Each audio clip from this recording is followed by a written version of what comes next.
Hello hi നമസ്കാരം welcome back plus vibe guys. അപ്പോൾ നമ്മളിന്ന് പോയോണ്ടിരിക്കുന്നത് നമ്മുടെ താജ്മഹൽ കാണാൻ വേണ്ടിയിട്ടാണ് കേട്ടോ. ഇന്ന് നമ്മുടെ ലാസ്റ്റ് ഡേ ആണ്. അപ്പം നമ്മൾ ഇതും കൂടിയും വിസിറ്റ് ചെയ്തിട്ട് പോകാമെന്ന് വിചാരിച്ചു. കാരണം ഇവിടെ വരെ വന്നിട്ട് താജ്മഹൽ കാണാണ്ട് പോയ മോശമല്ലേ.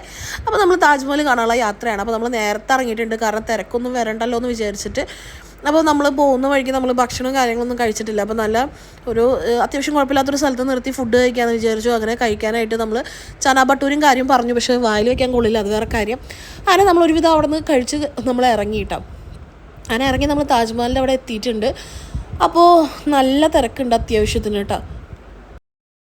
അവിടെ ചെന്ന പാടെ ആദ്യം നമ്മുടെ അടുത്തേക്ക് വരുന്ന ടൂറിസ്റ്റുകളാണ്. പക്ഷേ എൻ്റെ പൊന്നോ ഈച്ച പൊതിഞ്ഞ പോലെയാണ്. നമ്മൾ അവസാനം ഒഴിവാക്കി വിട്ട്. അങ്ങനെ ഈ കാണുന്ന റിക്ഷയിലാണ് നമ്മുടെ ലുലുമാളിലൊക്കെ കാണാൻ മരുത്തി സാധനം. അപ്പോൾ അതിൽ കയറിയിട്ടുണ്ട്. അപ്പം ഒരാൾക്ക് 20 രൂപയാണ് കാര്യങ്ങളൊക്കെ പറഞ്ഞേക്കുന്നത്. അങ്ങനെ എല്ലാവരും വന്നതിന് ശേഷം മാത്രമേ വണ്ടി എടുക്കുള്ളൂ. അങ്ങനെ നമ്മൾ അവിടുന്ന് ഷൂസ് കവർ ചെയ്യാനുള്ള കവറും കൂടി മേടിച്ചിട്ടുണ്ട് കേട്ടോ. അങ്ങനെ റിക്ഷ പോയോണ്ടിരിക്കുകയാണ്.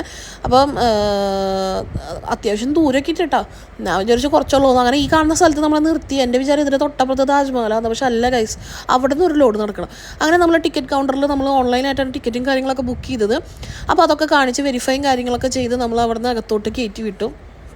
അതിനകത്തോട്ട് കയറ്റി വിട്ടിട്ട് പിന്നെയും നടക്കണം. അപ്പോൾ ഈ സൈഡിലൊക്കെ നമ്മളിങ്ങനെ ഷോക്കേസ് ചെയ്തിട്ടുണ്ട് നമ്മുടെ താജ്മഹലിൻ്റെ ഓരോ വ്യൂസ്, പണ്ട് ആൾക്കാർ എടുത്തിട്ടുള്ളത്.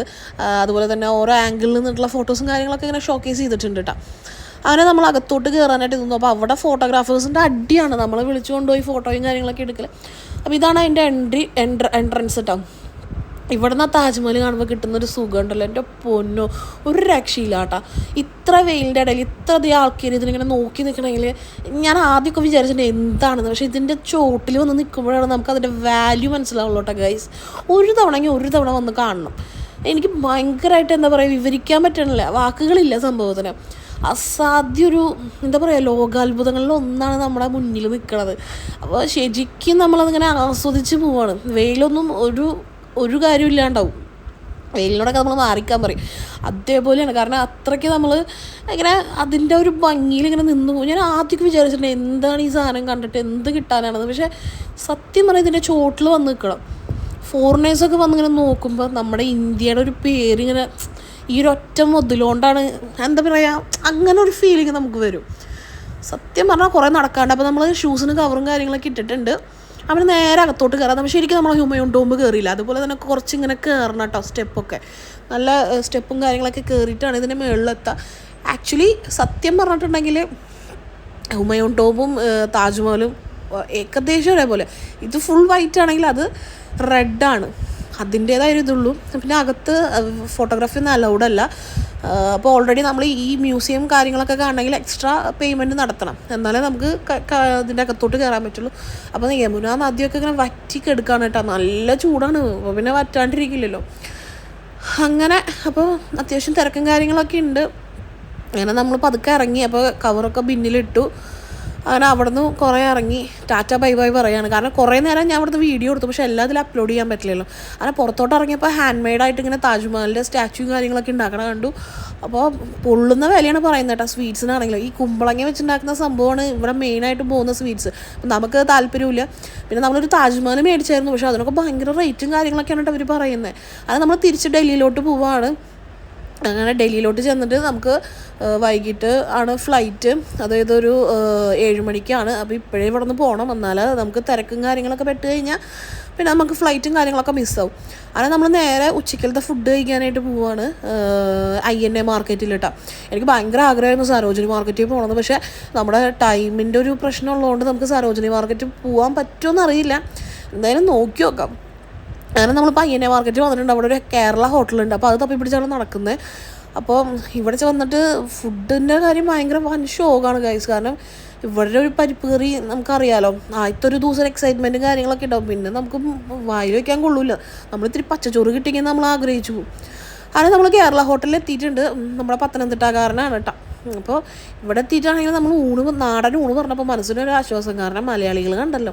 അങ്ങനെ ഈ ബോർഡിനൊരു പ്രത്യേകത ഉണ്ട്, നോക്കിയാൽ നിങ്ങൾക്ക് മനസ്സിലാവും. ബാക്കി എല്ലാം ഇംഗ്ലീഷിലാണ്, പോത്ത് മാത്രം മലയാളത്തിൽ എഴുതി വെച്ചിട്ടുണ്ട് കേട്ടോ. അപ്പോൾ ആദ്യം തന്നെ പോത്ത് പറഞ്ഞു. പോത്തിലത്തൊക്കെ നമുക്ക് കളിയില്ല. അങ്ങനെ നമ്മൾ നാടൻ ചോറ് പറഞ്ഞതിൻ്റെ ഒപ്പം ഫിഷ് ഫ്രൈയും അതുപോലെ തന്നെ ബീഫ് ഡ്രൈയും ഉണ്ടായിരുന്നു. എൻ്റെ പൊന്നോ, മീൻ മുളകിട്ടതൊക്കെ ഉണ്ടായിരുന്നുണ്ട്. ശരിക്കും സ്വർഗം മാമ, സ്വർഗം. കാരണം ഇത്രയും ദിവസത്തിൻ്റെ ഇടയിൽ നമ്മൾ ചോറെന്ന് പറഞ്ഞ സാധനം കഴിച്ചിട്ടില്ല. അതായത് കേരള ഹോട്ടലിൽ നിന്ന് കഴിച്ചെങ്കിലും ഞാൻ കഴിച്ചിട്ടുണ്ടായിരുന്നില്ല. കേരള ഹോട്ടലിൽ നിന്ന്, നമ്മുടെ കേരള ഹൗസിൽ നിന്ന് അവർ എല്ലാവരും ചോറുണ്ടെങ്കിലും ഞാൻ ബിരിയാണി കഴിച്ചത്. പക്ഷേ അതോടുകൂടി ഞാൻ ബിരിയാണി നിർത്തും. അങ്ങനെ ഇവിടെ വന്നിട്ടാണ് ഇപ്പോൾ ചോറ് തിന്നണം. അപ്പം ഭയങ്കര ആശ്വാസമായി, മനസ്സും വയറും നിറഞ്ഞു. അപ്പോൾ ഈ പുള്ളിക്കാരൻ പത്തനംതിട്ടക്കാരനാണ് കേട്ടോ, നമ്മൾ മലയാളിയാണ്, ഇവിടെ വന്നിട്ട് സെറ്റിൽഡ് ആയിട്ടുള്ളതാണ്. അങ്ങനെ നമ്മൾ ഭക്ഷണം കാര്യങ്ങളൊക്കെ കഴിച്ച് ഇറങ്ങി താഴെ വന്നപ്പോൾ അവിടെ വേറൊരു ഹോട്ടലിൽ മലയാളികളുടെ കടയും കാര്യങ്ങളൊക്കെ കണ്ടു. കാരണം നമ്മൾ തിരിച്ചതായപ്പോൾ എയർപോർട്ടിലോട്ട് പോയോണ്ടിരിക്കുക. സരോജിനി മാർക്കറ്റ് എനിക്ക് മിസ്സായി ഗൈസ്. ഞാൻ ഈ റീൽസിലൊക്കെ കണ്ട് കുറേ ആഗ്രഹിച്ചതാണ് അങ്ങോട്ട് പോകണമെന്ന്. ട്രിപ്പ് പ്ലാൻ ചെയ്തപ്പോഴേ ഞാൻ പറഞ്ഞു സരോജിനി മാർക്കറ്റ് എന്തായാലും പോയേ പറ്റുന്നു. പക്ഷേ ഫസ്റ്റത്തെ നമ്മുടെ ട്രെയിൻ ചതിച്ചത് കൊണ്ട് നമുക്ക് മൊത്തത്തിൽ താളം തെറ്റി. എന്നാലും കുഴപ്പമില്ലാത്ത രീതിക്കൊക്കെ നമ്മൾ ട്രിപ്പും കാര്യങ്ങളൊക്കെ നന്നായിട്ട് തന്നെ എൻജോയ് ചെയ്തിട്ട് മണാലിക്കൊക്കെ നമ്മൾ പോയിട്ട് അടിച്ചു പൊളിച്ച്. എൻ്റെ ലൈഫിൽ നടക്കാൻ പറ്റുമെന്ന് പോലും ഞാൻ പ്രതീക്ഷിച്ചില്ല. അതിൽ സംഗതി എന്തായാലും അടിച്ചു പൊളിച്ചു. ഇപ്പോഴത്തെ ഫസ്റ്റ് ടൈം ഫ്ലൈറ്റിൽ പോകാൻ പോകുന്നു. അപ്പോൾ അതിൻ്റേതായ ഒരു എക്സൈറ്റ്മെൻറ്റും കാര്യങ്ങളൊക്കെ ഉണ്ട്. കാരണം പേടിച്ചിട്ടാണ്, നമ്മളെ എവിടെ പരിപാടി അവതരിപ്പിച്ചാലും അങ്ങനെയാണെന്നുള്ളൊരു ഒരു സംഭവമാണ് നമ്മുടെ. അപ്പോൾ ഇനി എന്താ ഇങ്ങനെയാണെന്ന് അറിയില്ല. ഇവിടുത്തെ ട്രാഫിക് ഒരു രക്ഷയില്ലാട്ടോ ഗൈസ്. എൻ്റെ പൊന്നോ, നമ്മൾ നേരത്തെ കാലത്ത് ഇറങ്ങിയിട്ട് ഇത്ര നേരം വൈകിട്ടാണ് ഇവിടെ എത്തിയത്. അപ്പോൾ ഭയങ്കര ബ്ലോക്കും കാര്യങ്ങളൊക്കെയാണ്. അപ്പോൾ നമ്മൾ ടെർമിനൽ 2-ലാണ്. അപ്പം ഓരോ ടെർമിനലും തമ്മിൽ അങ്ങോട്ടും ഇങ്ങോട്ടും കുറേ വ്യത്യാസമുണ്ട്. അങ്ങനെ നമ്മുടെ വെരിഫിക്കേഷനും കാര്യങ്ങളൊക്കെ കഴിഞ്ഞ് നമ്മൾ അകത്ത് കയറി ലഗേജൊക്കെ കൊടുത്തിട്ടുണ്ട്.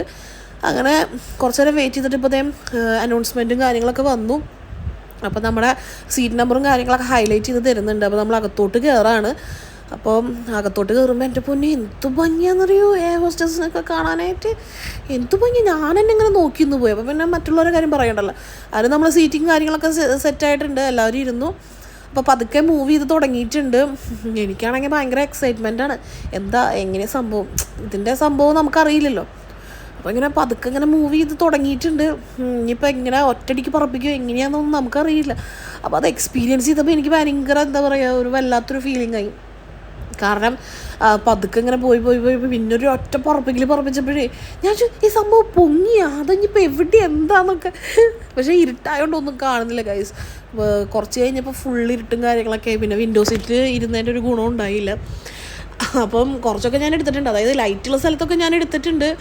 പക്ഷേ വിൻഡോൻ്റെ എന്താ പറയുക, അതിന് ഇത്തിരി പൊടിയും കാര്യങ്ങളൊക്കെ ഉള്ളതുകൊണ്ട് ഒരു വിഷ്വൽ കറക്റ്റായിട്ടില്ല.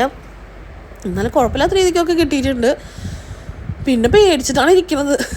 ഇവർ വന്ന് ഇൻസ്ട്രക്ഷൻസും കാര്യങ്ങളൊക്കെ തരുമ്പോൾ ഓക്സിജൻ മാസ്ക് വരും, മറ്റേത് വരും, മറിച്ചത് വരും എന്നൊക്കെ പറഞ്ഞു. ഓക്സിജൻ മാസ്ക് എന്തിന്, അങ്ങനെ കേട്ട് കുറച്ച് നേരം ടെൻഷൻ അടിച്ച് കാര്യങ്ങളൊക്കെ ഇരുന്നു. പിന്നെ എല്ലാം ഭംഗിയായിട്ട് ദൈവം തമ്പുരാൻ ചെയ്ത് തന്നു, എത്തിച്ചു. നമ്മളിവിടെ പോയ പോലെ കുഴപ്പമില്ലാണ്ടൊക്കെ ഇവിടെയൊക്കെ എത്തിച്ചു. അപ്പം ഇതിൻ്റെ ഭംഗിയും കാര്യങ്ങളൊക്കെ ആസ്വദിച്ചു. വല്ലാത്തൊരു എക്സ്പീരിയൻസും കാര്യങ്ങളൊക്കെ ആയിരുന്നു. എന്തായാലും ട്രിപ്പ് നമ്മൾ അടിച്ചു പൊളിച്ചിട്ടോ. അപ്പം ഞാനാണെങ്കിൽ കുറച്ച് നേരം ഉറങ്ങാമെന്ന് വിചാരിച്ചിട്ട് ഉറങ്ങി. പക്ഷെ പെട്ടെന്ന് തന്നെ കണ്ണുറന്നു. കാരണം കൊച്ചി എത്തി, ഇത്ര പെട്ടെന്ന് എത്തി ഗൈസ്. അപ്പം ഞാൻ ഒട്ടും പ്രതീക്ഷിച്ചില്ല ഇത്ര വേഗം എത്തുന്നു. കണ്ണടച്ചത് മാത്രമേ ഓർമ്മയുള്ളൂ. പിന്നെ തുറക്കുന്നത് കൊച്ചിയിലെത്തിയിട്ടാണ്.